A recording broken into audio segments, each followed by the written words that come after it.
Merci, Monsieur le Président.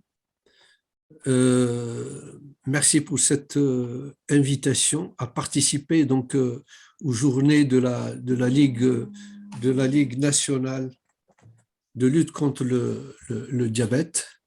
Merci à professeur Belkhadir qui m'a invité à cette réunion, à ce meeting international de grande qualité. Et je suis très heureux de participer à cette réunion. Le thème qui m'a été confié étant, je dirais, un thème d'actualité, et c'est un thème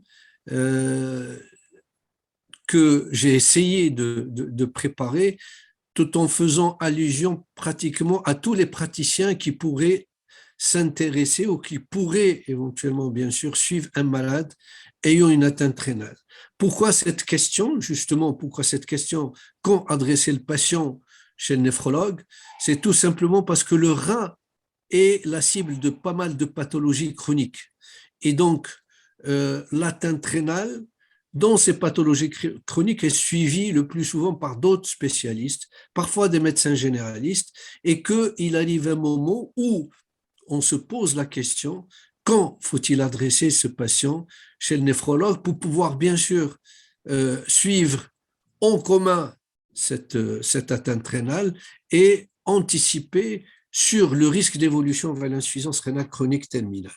Voilà donc ce que j'ai essayé de voir et de préparer pour cette communication, cette conférence. Comme je l'ai dit, bon, l'atteinte rénale commune à plusieurs pathologies, diabète, hypertension, maladies auto-immunes, etc. Et le suivi multidisciplinaire, actuellement, je pense que c'est un élément de grande importance dans le suivi des patients qui ont des pathologies chroniques. Et la référence des patients vers le néphrologue constitue un moment crucial. Pourquoi? Justement, c'est pour éviter l'évolution vers l'insuffisance rénale chronique terminale qui nécessitera des thérapies de remplacement telles que la dialyse ou la greffe rénale et essayer, parce qu'au fait, le patient qui a une maladie rénale chronique est un patient également qui a un risque cardiovasculaire, éviter le risque cardiovasculaire chez ces patients. Alors, je vais essayer de traiter cette question en répondant pratiquement à trois principales questions que je me suis posées à travers le thème principal, quand adresser son patient chez le néphrologue. D'abord, quand adresser le patient diabétique vers le néphrologue, quand adresser le patient hypertendu vers le néphrologue. Vous allez voir pourquoi j'ai choisi ces deux pathologies. Et troisièmement, quand adresser le patient ayant une maladie rénale chronique suivie par un généraliste ou un autre spécialiste vers le néphrologue. Voilà donc comment va être traitée cette question. Et la première des choses qu'il faudrait voir, regarder, c'est le registre international ou américain, l'USDRDS, qui est dans un rapport international de 2013. Regardez, déjà en 2011, il signalait que pratiquement 42,1% des Américains qui arrivaient au stade terminal n'ont jamais été vus par un néphrologue. Donc, il y a donc cette absence de référence vers le néphrologue. Deuxième, toujours dans le même registre, regardez que c'est une étude qui permet de différencier entre ceux qui ont été adressés précocement au néphrologue et ceux qui ne l'ont pas été. Et vous voyez que la mortalité globale est plus importante chez les patients qui sont adressés tardivement par rapport aux patients early referral mean, et que également la durée d'hospitalisation, la dénutrition et l'anémie sont beaucoup plus fréquentes chez les patients qui sont adressés tardivement. Donc il est clair que plus on adresse tardivement nos patients vers le néphrologue, ces patients qui ont une maladie rénale chronique est une source de complications pour ces malades. Également, regardez ici, c'est pratiquement chez les patients hémodialysés, en 2011 aux États-Unis, pratiquement 80% arrivaient au stade de dialyse avec des cathéters d'hémodialyse. Et quand on met un cathéter d'hémodialyse, regardez ce qui se passe. Le plus souvent, un cathéter d'hémodialyse, c'est le risque de thrombose d'une veine profonde, c'est le risque d'infection. Le cathéter est sur le cœur droit et donc responsable d'infection, responsable d'endocardite, et s'il thrombose cette voie, le risque, c'est qu'il n'y aurait plus d'accès du membre supérieur homolatéral pour faire une fistule artério-veineuse. Parce que chez ces malades, le plus important, c'est plutôt de créer une fistule artério-veineuse, et on va le voir tout à l'heure. Donc, je reviens maintenant à la maladie rénale chronique, et parce qu'il est très important avec mes amis endocrinologues que l'on définisse d'abord la maladie rénale chronique, que l'on sache sur quoi on se base pour définir une maladie rénale chronique, pour pouvoir bien sûr voir pourquoi cette maladie pourrait être suivie par plusieurs spécialistes et par le généraliste. Alors regardez, d'abord la maladie rénale chronique, c'est un nouveau concept qui date simplement de 2002 par la National Kidney Foundation et l'American Journal of Kidney Disease, qui rapportait une réunion de la Société internationale de néphrologie. La maladie rénale chronique, au fait, elle est classée en 5 stades. Et la classification est basée sur 3 éléments.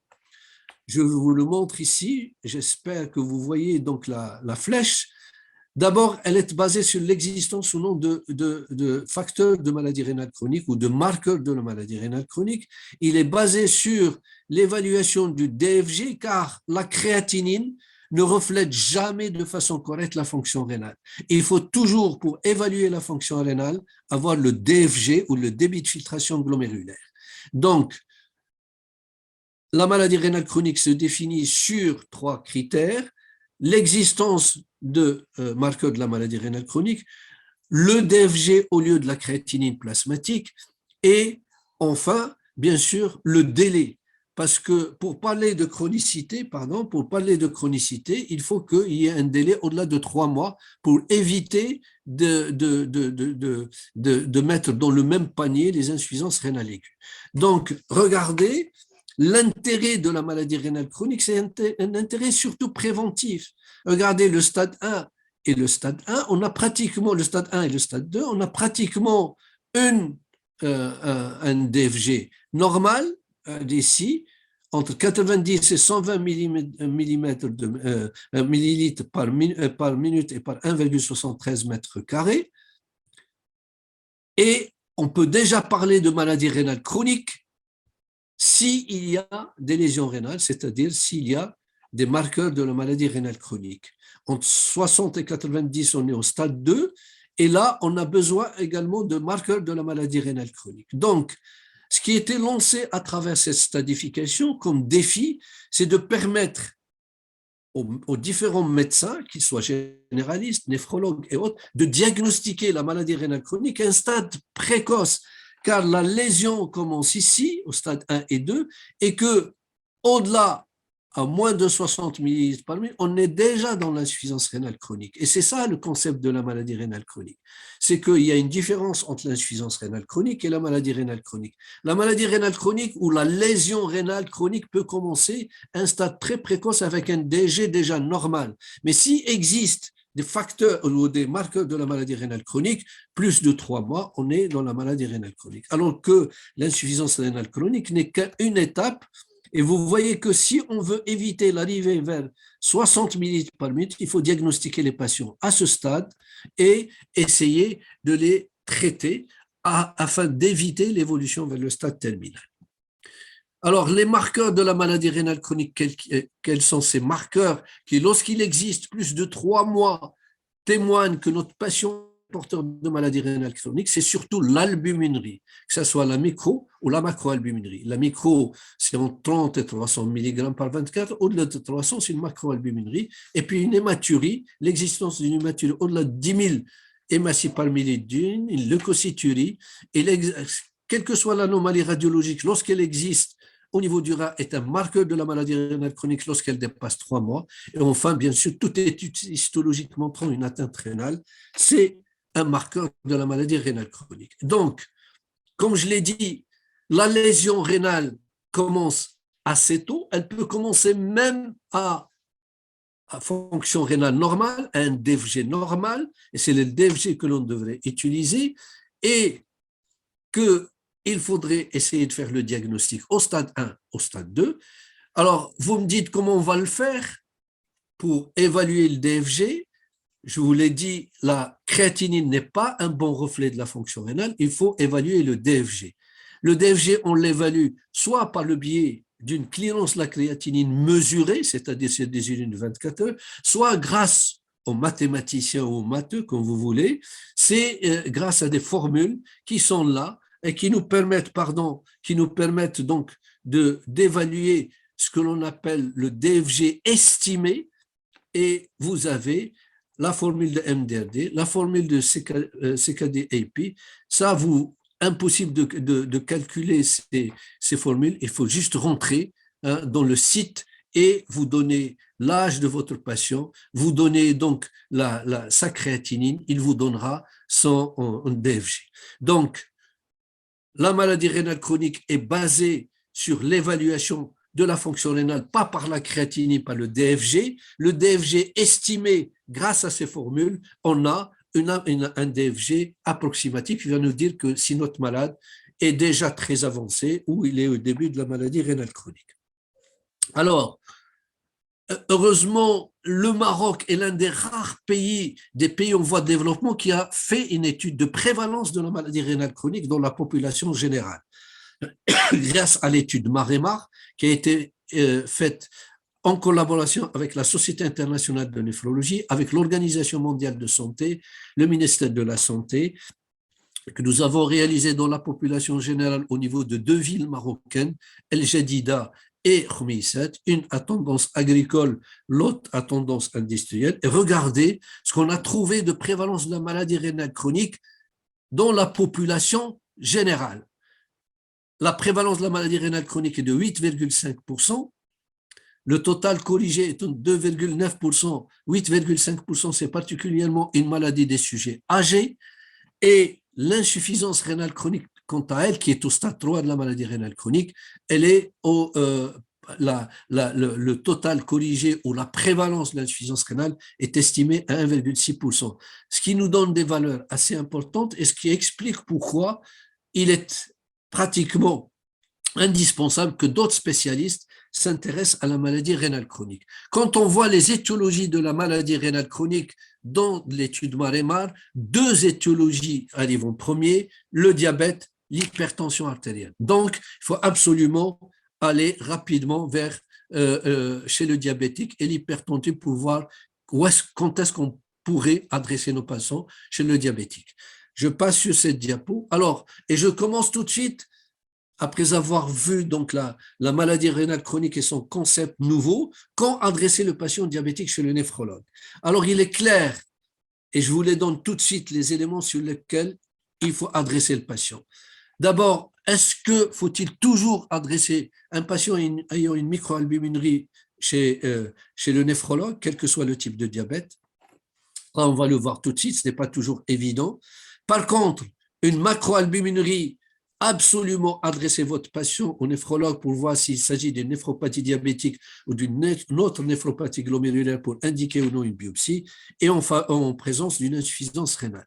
Alors, si on reprend un peu la classification de Mogensen, rappelez-vous, c'était la microalbuminurie était le stade 3, et à ce moment-là, toute microalbuminurie était en faveur de la rentrée du patient vers la néphropathie diabétique. C'est le stade 3 de la néphropathie diabétique, particulièrement de type 1, et donc toute microalbuminurie à ce moment-là était signalée ou signée plutôt la rentrée vers la néphropathie diabétique. Mais que nous ont montré les études récentes, les études observationnelles? Que cette microalbuminurie pourrait disparaître, même si elle est là, quel que soit le diabète de type 1 ou de type 2, ça ne veut pas dire que si notre malade a une microalbuminurie, il rentre vers la néphropathie diabétique, il est déjà au stade de néphropathie diabétique parce que cette microalbuminurie disparaît. Et cette microalbuminurie est très probablement en rapport avec un diabète mal équilibré. Regardez également dans cette étude qu'il y a même on a observé qu'il y a un déclin du DFG, c'est un diabétique, alors qu'ils sont restés soit microalbuminurique, soit tout à fait normoalbuminurique. Donc, il est clair que si je me résume par rapport à la microalbuminurie, la présence du microalbuminurie ne veut toujours pas signifier l'évolution vers la néphropathie diabétique. D'abord, chercher un déséquilibre du diabète, traiter, équilibrer le diabète et suivre l'évolution de la microalbuminurie. Son évolution vers la macroalbuminurie, à ce moment-là, pourra constituer un élément d'orientation vers le néphrologue. Par contre, une association du microalbuminurie et d'une insuffisance rénale constitue une priorité. Donc, d'abord, la microalbuminurie toute seule ne signifie pas la rentrée vers la néphropathie diabétique et ne devrait pas être considérée comme un élément qui doit orienter vers le néphrologue. D'abord, équilibrer le diabète et voir l'évolution de cette microalbuminurie. Par contre, la macroalbuminurie, c'est orientation vers le néphrologue. D'accord? Et le rôle des néphrologues est de savoir que si cette macroalbuminurie s'intègre dans le cadre d'une néphropathie diabétique ou d'une autre néphropathie, donc il pourra discuter l'indication d'une biopsie rénale.